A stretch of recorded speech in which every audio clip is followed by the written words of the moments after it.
You're welcome back, and this is our celebrity spotlight. Jolegend is part of the new generation of Nigerian content creators redefining culture from the ground up, using humor, storytelling, and digital tools to inspire a fast-growing online community.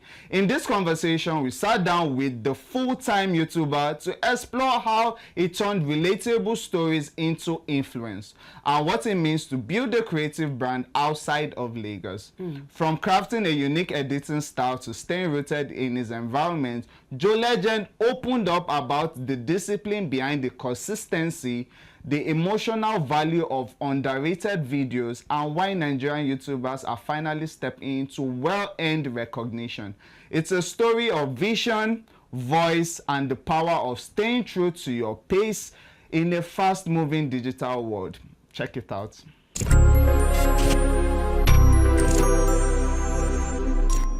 Welcome back. You're still watching the show Hype Reel, and this is our celebrity spotlight segment where we get to talk to creators, influencers, trailblazers, you name it, we got you covered. And today with me is someone so special. This guy is just good at what he does, like one of the best at what he does. He's so creative with his storytelling, with his content, the way he approaches his video. He's even darker than me. I can't believe there's someone that's darker than me. So I'll let him introduce himself. But I'm talking about no other than Joe the Legend. Thank you, man, for the big introduction. Okay, so yeah, my name is Jolegend on all social media platforms, and I am a YouTuber / content creator. So that's what I'll say. Staying being not humble. Humble, just stay humble now. Yeah. Yeah. So. Okay, so let's dive straight into the conversation. Yeah. You know, what sparked your interest in storytelling, and why did you choose YouTube to be your platform to fully express yourself? Okay, so what I'd say is that honestly, like, storytelling was never the goal for me or anything. I just always felt like I wanted to be on camera, or like I had the personality to be on camera. Right, so when I started COVID 2020, I started with like wave tutorials, teaching people how to make like their hair wavy and stuff. So, but you know, like as time progressed, I knew that I was eventually going to switch to entertainment. And along the line, I saw, okay, like storytelling is what I enjoy watching. So like what I enjoy watching, and I know that, or I believe I have the ability to do it as well. So that's why I feel like I've gone down the line of like storytelling more.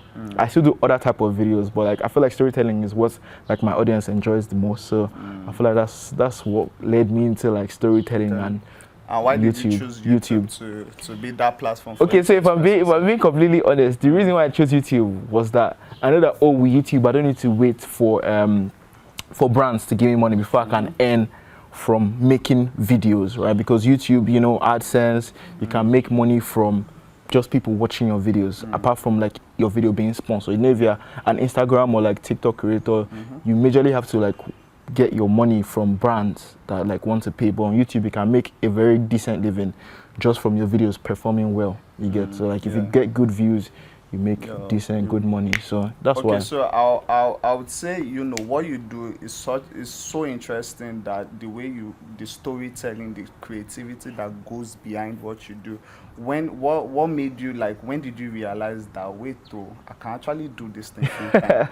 What was that moment? What was that defining moment for you? Okay, so the thing is that I studied computer science in school, right? And you know, tech guys are making money, right? Tech guys are making proper money, but like computer science was never really just for me, right? You know, when you're doing something, when you're already too deep in it, I know that it's not for you, but it's too late, so just has to see it through. So when I finished with uni now, everybody's like, oh, go and take a course, go and learn, blah, blah, go and further your coding skills. And me, I didn't really have like passion for it. I knew, like I said, like that I've always wanted to create or like be on camera. I feel like my personality was always going to be what I considered acting self that time, I swear. So yeah, so that's why, you know, like I was very keen. That's why I feel like my drive is very strong, because people on tech are making crazy money. So I feel like the only right thing to do is to try my hardest to make as much as the tech guys are making. So it's like, okay, like I didn't do the tech that everyone was like, all my parents, like my whole family was like pressuring me to do, but I'm still able to make a very good living off what I chose to do. So that's why. That's okay. Yeah. So I have to ask this, you know, creatives, young creatives, creators just across the board are finally, you know, making waves and, you know, getting their recognition, do you feel like when it comes to what you do, the content creation, you're finally getting, you know, Nigerian YouTubers are finally getting that recognition and getting that respect that they deserve in the space? Oh yeah. So I feel like, I believe that every day the Nigerian community is growing. The Nigerian YouTube community, or Africa's YouTube community in general, is growing stronger every day. Because when I started, there weren't people doing YouTube. Like big people weren't doing YouTube. Like big people, for example, Shank. So Shank transitioned to, like, started doing YouTube videos to, like, 2 years ago. You know, there are other people like Pella that drops vlogs once in a while. So everybody in general is trying to do more on YouTube, and like in general, the community is definitely growing.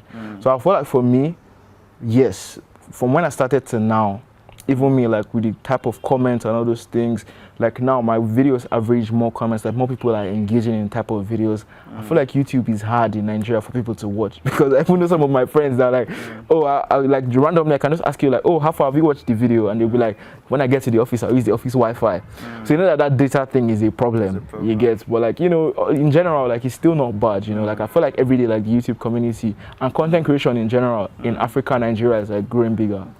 Yeah. Okay, so, you know, correct me if I'm wrong, but you're based there in Abuja, right? Oh yes, I am. You're based there in Abuja. So, you know, most times everyone, Lagos is the spot, Lagos. And take recently your video, the last video you uploaded on YouTube, Yes. you know, you shot it in Lagos. Yes, It was I the did. content that was Yes, in Lagos. yes. But do you feel like, how have you been able in your own journey to make your content here in Abuja, home and bread, and making that way, but you don't have to always be in Lagos to make content, and okay, that's the place you have to be before you can make content. How was your own process? Oh no, like, so definitely Lagos is the #1 place to make content, and the reason why I say that is because there are loads of creators, loads of artists, loads of creatives in general in Lagos. So if you're trying to collaborate, and collaboration is one of the fastest ways to grow. So if you're really trying to collaborate and grow, you know, Lagos is the place. But I feel like in general, if you're good at what you do, and like you really focus and try your hardest every day, like you're working hard, trying to make the best videos possible, or whatever field you're in, you're doing your hardest, I feel like you can make it out of anywhere. Because I'll give an example, Mr. Beast. You know, LA, New York, I don't know, like there are like 3 major places in the US that people make content and all of that. But Mr. Beast was in another like state. I've forgotten, like that's still where he is now. I think it's Nashville. I'm correct me if I'm wrong. But he stayed there, and what is Mr. Beast? Mr. Beast is the biggest YouTuber in the entire world, almost 400 million subscribers. So, you know, like while your place might help you, I feel like if you're destined for greatness, you're destined for greatness as long as you keep at it. So that's what I believe. So, in essence, it's not necessarily about where you are, it's more about strategy, it's more about your approach to those collaborations. And definitely. But the main thing is that consistency, right? Yeah, and you have to always be there. Okay, so I have to ask this, you know, the whole aspect of, you've made so many videos at this point, you know, some have gone viral, some are still some like are failed, on their way. Some are still on their way, like nice sugar coating. Yeah, but have there been any video you've put out that personally it meant a lot to you, that you can say, okay, this body of work is something I'm definitely most proud of? Oh yes, I feel like the video that I'm most proud of as of right now, as of today, the day we're filming this interview, is surviving on 1 hour for 24 hours in Nigeria. Not surviving on 1 hour in Lagos. So I did it first in Abuja here. So that day I did it on my birthday, you know. So like I was literally hustling, struggling. I slept in the hospital, was making money, like slept in the hospital for safety, not like because I was injured or anything. Slept in the hospital for safety, you know, was trying to make money, just basically that whole challenge, you know. And like the fact that I was able to do it here in Nigeria, like it's been very difficult. That's the video I'm still most proud of. Anytime I watch it, I'm just like, bro, like it's crazy. The full footage was like 8 hours compressed to like 20 minutes. You get, so like a lot happened, you get, so. But I just have to ask, where did you get the coin from? that's something that's definitely been on my mind and a lot of viewers' mind. Where did this man get this coin? Because that coin is extinct, it's ancient. So like, it's one of my friends, random. I just asked them because I had the video idea and I was like, yo, like, do you have? They just put like the type of people that will have like all those type of things. So they have like a full jar with like plenty coins. So when I went there, you know, I still have like 2 more 1 naira coins. So it might just be a sign that I might still do 1 or 2 more 1 naira videos. So all right. So let's talk about your editing style. So you have a style which I've come to love and come to really appreciate the way you approach your editing. Is it that you got to that style by strategic, like, is it on purpose, or it just when you start editing? What is the process exactly when you start editing? I'm assuming maybe you edit your own videos, I do. Whatsoever the case may be, but what is the process? Is it that once you just get on your system, it turns out the way it turns out? But I've noticed like there's a pattern. So what would you say in the technical aspect of your editing? How did you get to where you are? Okay, so someone like me, I didn't go to film school, I didn't go to anything. I learned everything about editing by myself. YouTube University. So everything I'm trying to, any effect I'm trying to learn, any effect I'm trying to add, I just like go to YouTube, try and like learn it. So with time, like if you're working on each video, and you're learning one new trick, eventually you won't need to learn too many tricks again, because you have so many tricks up your sleeves, right? So when I started, like I was learning, I started with Filmora as like a basic editing software. So like eventually I moved over to Premiere Pro. So now on Premiere Pro, like just basic tutorials, and I feel like for me, nothing is baked until I'm done with the storytelling. So how the whole flow works is that, I go and shoot, no script, only maybe like rough structure with like the intro. So you go shoot, you come back, you have like 4 hours of footage or 3 hours of footage or 5 hours, depending on the type of video you film. I cut it first, chop it up, then after I chop it up, then I now narrate. So narrating is like the whole storytelling. So as I'm cutting, I'm always like, I'm already trying to picture how the story is going to be rough in my head. So I now narrate. After I narrate is when I now start the visuals. But the thing is, as I'm narrating, I'm having the visual picture in my head of what I want to do. Like with the whole editing, because like the visual editing, there's audio, like there are many intricate details like involved. But what I'll say is, chop up, do the voiceovers, do the storytelling, then any special effects I add it right after. And where do I learn all of that? YouTube. And just like personal, I feel like to an extent I'm a creative, so Very creative. yeah, but yeah, so I feel like that's why, Sha. That's like my whole workflow. Yeah, like. What would be your advice to anyone watching at home, anyone just looking to get into this space of what you're already doing in terms of creating content and YouTube? What would be your advice for anyone looking to in terms of creating content on YouTube, honestly, but this is the most cliche thing everyone says, but just start. That is the number one thing, bro. When I feel like this is the example I'm going to use to drive this point home. When I wanted to start creating content, I got my ring light, everything set up in June or July, and I didn't film till October.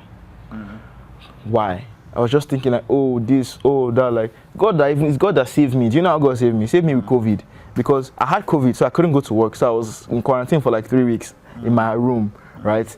So what did I do? I just like, bro, I have all these equipment, let me just start. So that's how I just started. So that thing might not happen to you. You might not have that leverage where, like you're stuck somewhere for 2 weeks or 3 weeks. So what I'd say is just start, because it's when you start that you really know what you want to do. You can start and you might feel like, this is what I want to do, but you might want to do something else eventually.